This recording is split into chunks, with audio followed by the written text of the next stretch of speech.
Shalom, selamat pagi Bapak Ibu, saudara-saudara yang dikasih Tuhan dimanapun Anda berada. Kita bersatu dalam doa. Segala puji, hormat, dan syukur kami naikkan kepadamu Bapa. Karena kasih-Mu, karena perlindungan-Mu yang tiada habis-habisnya dalam kehidupan kami. Kami mau belajar lagi Tuhan akan firman-Mu. Bagaimana kami boleh berbagi dengan sesama kami. Bagaimana kami boleh menabur kebaikan dalam kehidupan kami. Dalam nama Tuhan Yesus kami berdoa. Amin. Sesuai apa yang engkau tabur. Amsal 19 ayat 17 mengatakan, siapa berbelas kasihan kepada orang miskin, memberi piutang kepada Tuhan yang akan membalas perbuatannya itu.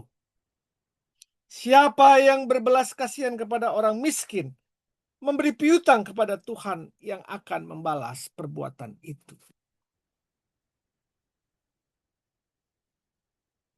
Panggung politik Indonesia saat ini yang diwakili oleh DPR sering tampil bukan sebagai rumah aspirasi rakyat, melainkan panggung sandiwara yang semakin mirip teater absurd.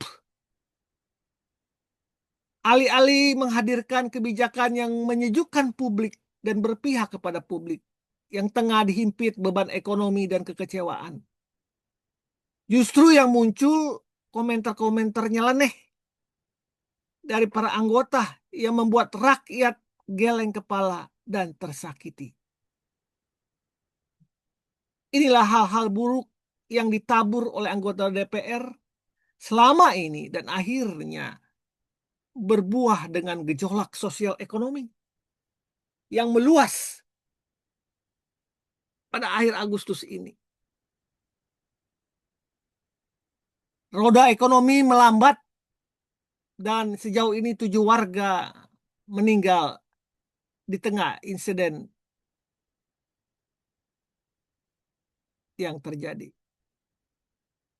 Bukan saja di Jakarta, unjuk rasa juga terjadi di sejumlah daerah yang diwarnai kerusuhan di tanah air ini. Bapak, Ibu, saudara-saudari yang dikasih Tuhan, di tengah kerusuhan itu, di tengah gejolak ini, menggema aksi warga, bantu warga. Menggema aksi warga, bantu warga. Kita bisa lihat berdirinya posko-posko kesehatan. Kita bisa melihat orang-orang yang menyediakan makanan bagi para demonstran. Di Lampung, Persatuan KB Indonesia membuat posko kesehatan. Dan kita bisa lihat juga, Bapak Ibu, warga negara mancanegara di dunia juga tidak tinggal diam membantu rakyat Indonesia. Di Malaysia, Filipina, Thailand, Inggris, Austria, Korea Selatan. Apa yang mereka lakukan? Melalui salah satu tempat pengiriman makanan di Asia Tenggara, yaitu Grab, pengguna mancanegara dapat memesan langsung kepada pengemudi. Pesanan disertai permintaan untuk berbagi dengan keluarga atau sesama pengemudi. Para pengirim mengirimkan makanan dan obat-obatan bagi para pengemudi. Media sosial dapat menghubungi orang-orang yang terasa asing dan jauh lewat kasih sayang ini. Bapak, Ibu, saudara-saudara kasih Tuhan, apa yang sudah Anda tabur selama ini? Apakah itu kebaikan dan kerelaan untuk memberi kepada Tuhan dan sesamamu? Atau kejahatan kesombongan dan mementingkan diri seperti yang ditunjukkan oleh wakil-wakil rakyat tersebut tanpa pernah memperdulikan mereka yang membutuhkan pertolongan itu. Bapak Ibu, lakukanlah yang terbaik karena Anda akan menerima sesuai dengan apa yang Anda berikan.